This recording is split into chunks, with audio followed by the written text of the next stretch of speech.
Photo by Vaughn Ridley. Getty ImagesMan has known that 3 is greater than 2 for centuries now, but it's taken until about halfway through the 2010s for the NBA to embrace it as doctrine. The three-point shot was first implemented back in 1979, but its true advent has come over the last few seasons.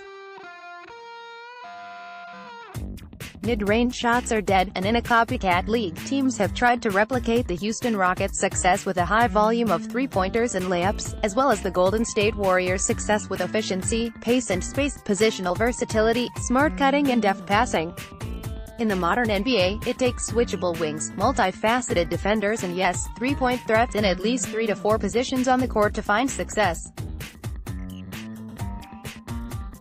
Being able to spread the floor to three-point range opens everything else up, and of course, 3 points will always be worth more than 2.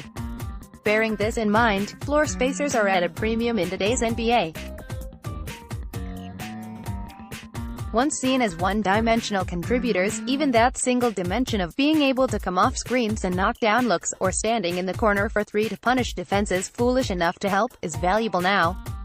Approaching the 2019 NBA trade deadline, there are 13 teams that could realistically challenge for a playoff spot, and it was 14 before the Memphis Grizzlies decided to lean into blowing it up.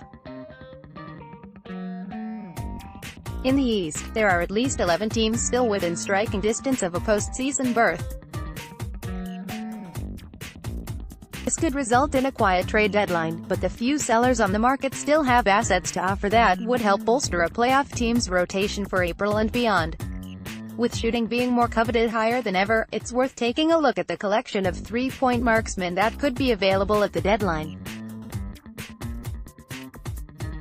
For our purposes, we'll be avoiding players who can do more than just shoot. Otto Porter Jr., Kent Bazemore, guys who are unlikely to be available, Bojan Bogdanovic, Reggie Bullock, Anthony Tolliver, and players whose contracts might be too pricey to arrange a simple deal around Porter, Bazemore, Wesley Matthews, J.R.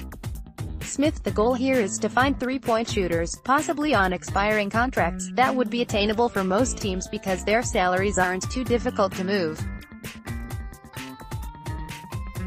Bearing all that in mind, here are 5 shooters NBA teams should monitor as the 2019 NBA trade deadline creeps closer.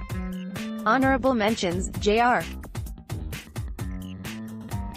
Smith, Kentavious Caldwell-Pope, Alec Burks, Jeff Green, Omri Caspi, Anthony Tolliver, Reggie Bullock, Wesley Matthews. Page 2 photo by Sarah Steyer, Getty ImagesMan. Unlike the other 4 players on this list, Courtney Lee is not an expiring contract. A team interested in his services would need to be able to absorb his $12.3 million salary for this year, and also be okay with the $12.8 million on his deal for next season. However, Lee does offer the prized 3-and-D skill set that playoff teams crave. Though he's 33 years old, his low numbers are due to the New York Knicks youth movement, not indicative of what he can offer to a more competitive team at this point. The Knicks have made Tim Hardaway Jr. and Courtney Lee available in advance of the February 7th trade deadline in addition to Enes Kanter, league sources say.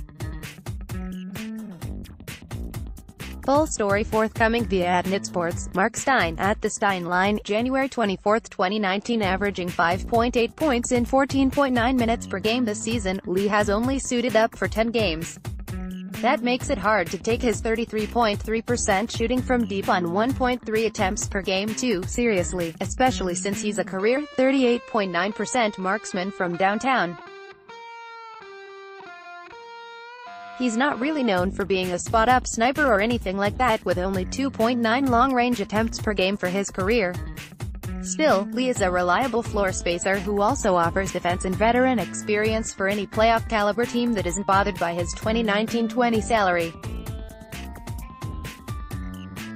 Page 3 photo by David Liam Kyle, NBA via Getty Images. Rodney Hood isn't typically thought of as a three-point archer, and it's not hard to understand why. His 36% shooting from beyond the arc hovers just below the league average, and his 36.8% shooting from deep for his career is simply above average. However, considering he's taken 4.8 attempts per game during his 4.5 years in the league, it's a shot he's comfortable with. Currently wasting away on the worst team in the league, it'd be no surprise for the Cleveland Cavaliers to start listening to offers as Feb 7 inches closer.